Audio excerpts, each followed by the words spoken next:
అందరికీ నమస్కారం. ఈరోజు ఎస్ఐఆర్ జరుగుతుంది. ఎస్ఐఆర్ ప్రాసెస్ ఏంటి, అసలు ఎస్ఐఆర్ ఎందుకు చేయాలి అనే దాని మీద జనాల్లో చాలా డౌట్స్ ఉన్నాయి. ఈ డౌట్స్ అన్ని క్లియర్ చేయడం కోసం మనం ఏంటంటే మన టీం ఈరోజు మున్సిపల్ ఆఫీస్కి వచ్చాం. మన ఏడీసీ గారు సుధాకర్ గారు ఉన్నారు, అదేవిధంగా మన డీసీ గారు శ్రీనివాస్ గారు కూడా ఉన్నారు. సో వీళ్ళతో ఇంటరాక్ట్ అయ్యి మన డౌట్స్ తెలుసుకుందాం. ఏడీసీ గారు, ఎస్ఐఆర్ అంటే ఏంటి సార్? Why this? ఎస్ఐఆర్ అంటే స్పెషల్ ఇంటెన్సివ్ రివిజన్ అండి. దీని యొక్క ముఖ్య ఉద్దేశం ఏంటంటే, ఎస్ఐఆర్ యొక్క ఆబ్జెక్ట్ ఏంటంటే, ఓటు హక్కున్న ప్రతి ఒక్కళ్ళు కూడా ఓటర్ లిస్టులో ఉండాలి. హక్కున్న ప్రతి ఒక్క ఓటర్కి కూడా ఓటు అనేది మనం ఇవ్వాలి. అనర్హత లేని ఓటర్ ఎవరు కూడా ఓటర్ జాబితాలో ఉండకూడదు. అంటే 100% ప్యూరిఫైడ్ ఓటర్ లిస్టు, అంటే ఓటర్ల జాబితా అనేది మనం తయారు చేసుకునే క్రమంలోనే ఈ ఎస్ఐఆర్ అనేది స్పెషల్ ఇంటెన్సివ్ రివిజన్ అనేది చేపట్టబడతా ఉంది. అయితే ఇది ప్రీవియస్గా 2002లో చేపట్టి 2002కి మనకు కరెక్ట్ ఓటర్ లిస్టు, ఓటర్ల జాబితా తయారు చేయబడితే తర్వాత వచ్చే క్రమంలో ప్రతి సంవత్సరం కూడా మనకు ఇంటెన్సివ్ రివిజన్స్ జరుగుతూ ఉన్నాయి. కానీ స్పెషల్ ఇంటెన్సివ్ రివిజన్ అనేది అలా ఇప్పుడు 2026లో మనం చేసుకోవడం జరుగుతూ ఉంది. దీని యొక్క మెయిన్ ఆబ్జెక్ట్ ఏంటంటే, అర్హత కలిగిన ప్రతి ఒక్క ఓటర్ లిస్టులో ఉండాలి. అర్హత లేని వాళ్ళు ఎవరు కూడా ఓటర్ల జాబితాలో ఉండకూడదు. అదేవిధంగా చట్టం చెబుతుంది ఏంటంటే, ఒక్కళ్ళకి ఒక ఓటు మాత్రమే ఉండాలి, 2-3 ఓట్లు ఉండకూడదు. అలా కనుక ఉంటే చట్టరీత్యా నేరము, ఒక 6 నెలల వరకు జైలు శిక్ష అనేది ఉందన్నమాట. కాబట్టి ఈ క్రమంలో మనకు పీపుల్స్ రిప్రజెంటేటివ్ యాక్ట్ 1950 ప్రకారంగానే ఈ యొక్క ఓటర్ల జాబితా అనేది మనం తయారు చేసుకోవడం జరుగుతూ ఉంటుంది. అయితే ఇప్పుడు ఎలక్షన్ కమిషన్ ఇండియా వారి ఆదేశాల మేరకు, స్టేట్ ఎలక్షన్ కమిషన్ వారి ఆదేశాల మేరకు ఇది ప్రతి ఒక్క రాష్ట్రంలోనూ, మన ఆంధ్రప్రదేశ్ రాష్ట్రంలో, మన జిల్లాలో ఈ కార్యక్రమం అనేది చేపట్టడం జరుగుతుంది. ఏసీ గారు, అదేవిధంగా ఇప్పుడు 2 ఫామ్స్ ఇంటికి తీసుకొచ్చేస్తున్నారు. సో ఈ 2 ఫామ్స్లో కొన్ని కాలమ్స్ ఉన్నాయి, ఫిల్ చేయాలి. తర్వాత ఒక ఫిజికల్ ఫోటోగ్రాఫ్ పేస్ట్ చేయమని చెప్తున్నారు. సో జనాల్లో నాలాంటి వాళ్ళ కన్ఫ్యూషన్, ఎందుకు 2 ఫామ్స్ ఫిల్ చేయాలి? అదేవిధంగా జనాల్లో ఇంకో భయం ఏంటంటే, ఆధార్ కార్డ్ తప్పనిసరి దీనికి జతపరచాలి, 3 మాకు ఇవ్వాలి అని చెప్పి అడగడం జరుగుతుంది. సో దీని మీద మీ ఒపీనియన్? తప్పకుండా అండి. ఇది ఏంటంటే, ఇప్పుడు ఆధార్ అనేది కంపల్సరీ అనేది కాదనేది మనకు ఎలక్షన్ కమిషన్ ఆఫ్ ఇండియా వారి నుంచి కానీ, తర్వాత state election commission of India వారి నుంచి, state election commission of AP నుంచి కానీ, తర్వాత మన జిల్లా కలెక్టర్ వారి ఆదేశాల మేరకు కంపల్సరీ ఆధార్ కాదండి.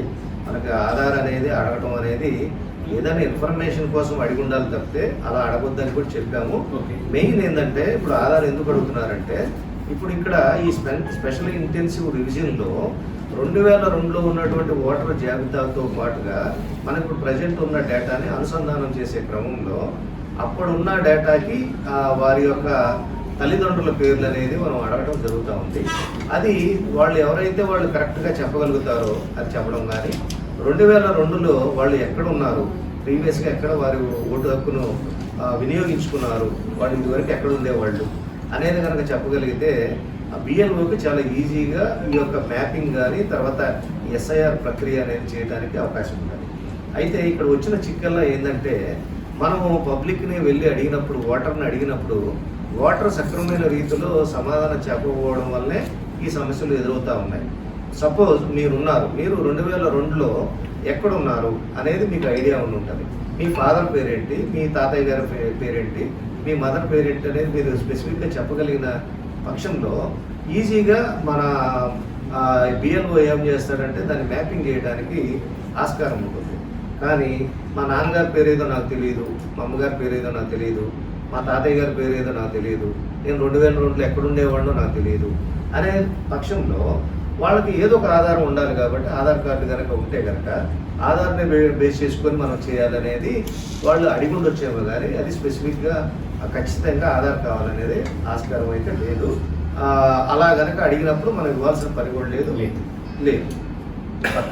కేటీసీఆర్, అదేవిధంగా ఫిజికల్ ఫోటోగ్రాఫ్, ఎందుకంటే ఇక్కడ పర్సనల్గా నేను ఎందుకు అడుగుతున్నాను, ఈరోజు స్టూడియోస్ లేవు, చాలా తక్కువ నగదు అయిపోయింది, ఎవ్రీథింగ్ ఇస్ డిజిటలైజ్డ్.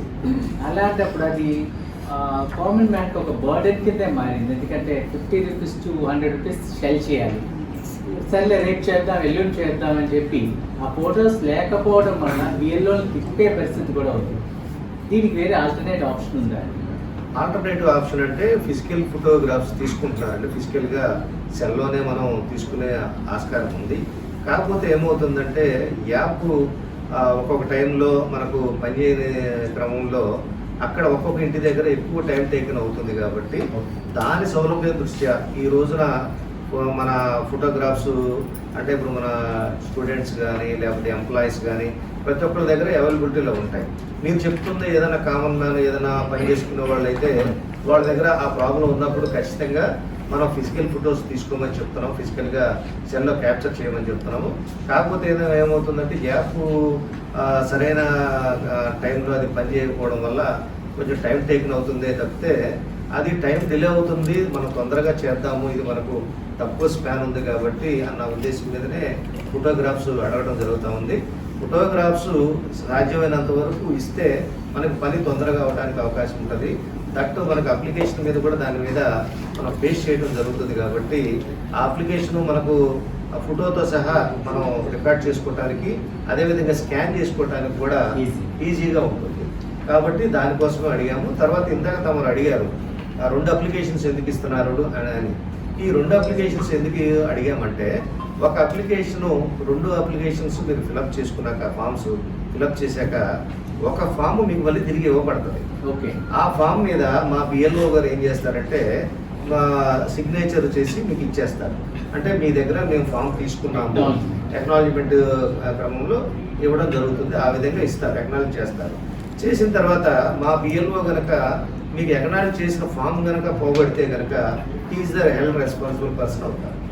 అందుకని అలా రెస్పాన్సిబిలిటీ ఫిక్సప్ చేద్దామన్న ఉద్దేశం మీదనే ఈ యొక్క ఎకనాలజీమెంట్ పర్పస్ మీద 2 కాపీస్ ఇవ్వడం జరిగింది. దట్టు ఇంకోటి ఏంటంటే మీకు 2 ఫారాలు ఇచ్చినప్పుడు కూడా ఆ ఎవరైతే ఓటర్ ఉన్నారో ఆ ఓటర్ దగ్గర కూడా ఎకనాలజీమెంట్ తీసుకునే ప్రక్రియ అనేది ఉంది. అది బిఎల్ఓ దగ్గర ఒక రిజిస్టర్ ఉంటుంది. ఆ రిజిస్టర్లో కంపల్సరీ సంతకం చేయించుకుని మీకు ఇస్తారు.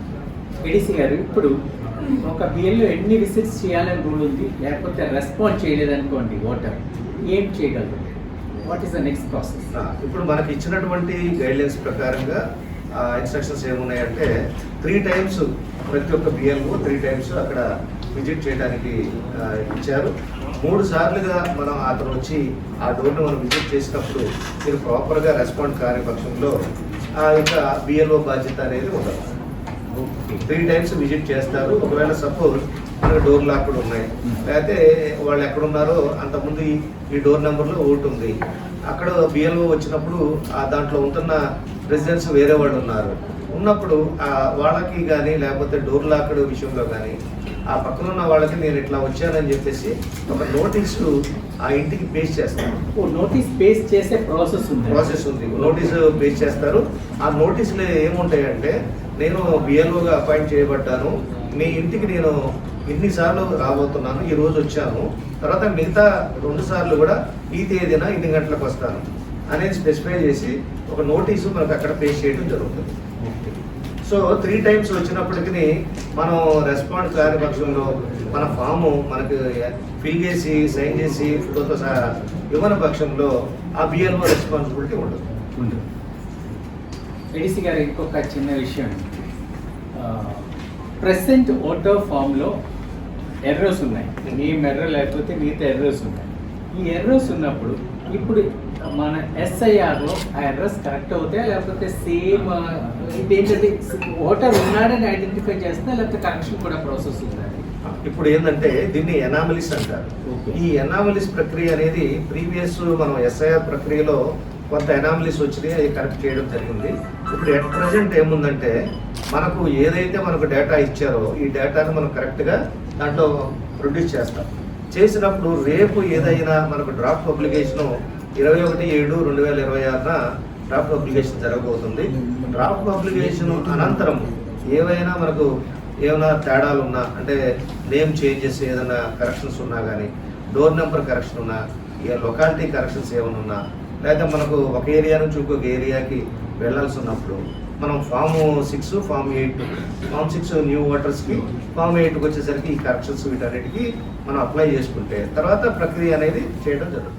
దీని సందర్భంగా కాకినాడ సిటీ ప్రజలకు తెలియజేసేది ఏంటంటే దయచేసి మీకు ఇవ్వబడినటువంటి ఎన్యూమరేషన్ ఫామ్స్ ఏవైతే ఉన్నాయో అవి మీరు ఫిల్ చేయగలిగితే చేసినట్టు, లేదంటే కనుక ఎంటీగా ఇచ్చినా కానీ మా బిఎల్ఓల ద్వారా మేము ఆ డేటా సేకరించి మనం అది అప్డేట్ చేయడం జరుగుతుంది. అదేవిధంగా ఫోటోగ్రాఫ్ కంపల్సరీ. ఇప్పుడు వినుగా చెప్పినట్టు ఏదైనా ఫోటోల విషయంలో మీరు ఇబ్బంది పడే పరిస్థితి ఉన్నప్పుడు మా వాళ్ళు డైరెక్ట్గా ఫిజికల్ ఫోటో తీసుకుంటారు.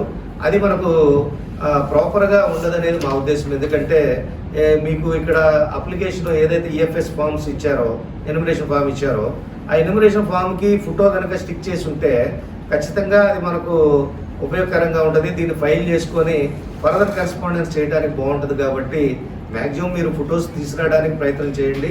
లేదు దానికి సంబంధించి ఏదైనా మనం ఫోటోగ్రాఫ్స్ తీసుకోవడానికి డబ్బు లేదు లేదా ఇబ్బంది పడుతున్నాం అన్న క్రమంలో ఖచ్చితంగా మన బిఎల్ఓలు మీకు సపోర్ట్ చేసి చేయడం జరుగుతుంది. దీని మీడియా పూర్వకంగా తెలియజేసేది ఏంటంటే మన ఓటర్స్ అందరికి కూడా, కాకినాడ సిటీ ఓటర్స్ అందరికి కూడా కోరేది ఏంటంటే మీరు దయచేసి ఇన్ టైంలో వీలైన తొందరగా, మనకు ఇంకా ఒక వారంలో ఈ ప్రక్రియ పూర్తి కాబోతుంది కాబట్టి మీరు ఇన్ టైంలో కనుక ఈ ఫామ్స్ కనుక ఇస్తే మేము దాన్ని డిజిటైజేషన్ చేసి రేపు 21/7/2026 ఈ యొక్క డ్రాఫ్ట్ లిస్టు పబ్లికేషన్ చేయబోతున్నాం. కాబట్టి దీని విషయంలో మా ఇక్కడ ఉన్నారు ఆల్రెడీ సూపర్వైజర్స్, ఏఆర్ఓస్ అందరూ కూడా ఇక్కడ ఉన్నారు. దాని విషయంలోనే మీటింగ్ ఏర్పాటు చేసుకున్నాము. కాబట్టి మీరు సకాలంలో ఇస్తే కనుక మనం ఖచ్చితమైన ఓటర్ల జాబితాను మనం తయారు చేసుకోవడానికి అవకాశం ఉంటుంది. కాబట్టి దాన్ని ఉపయోగించుకొని మీరు సహకరించవలసిందిగా మీడియా పూర్వకంగా కోరుతున్నాను. ఏడీసీ గారు, థ్యాంక్స్ లాట్ ఆఫ్ ఇన్ఫర్మేషన్ అండి. థ్యాంక్స్ ఎలా. మీకు డౌట్స్ ఉంటే కింద కామెంట్స్లో అడగండి. మనం మళ్ళీ ఏడీసీ గారిని లేకపోతే అఫీషియల్స్ని కాంటాక్ట్ చేద్దాం. So it is a good conversation with you అండి. Thank you.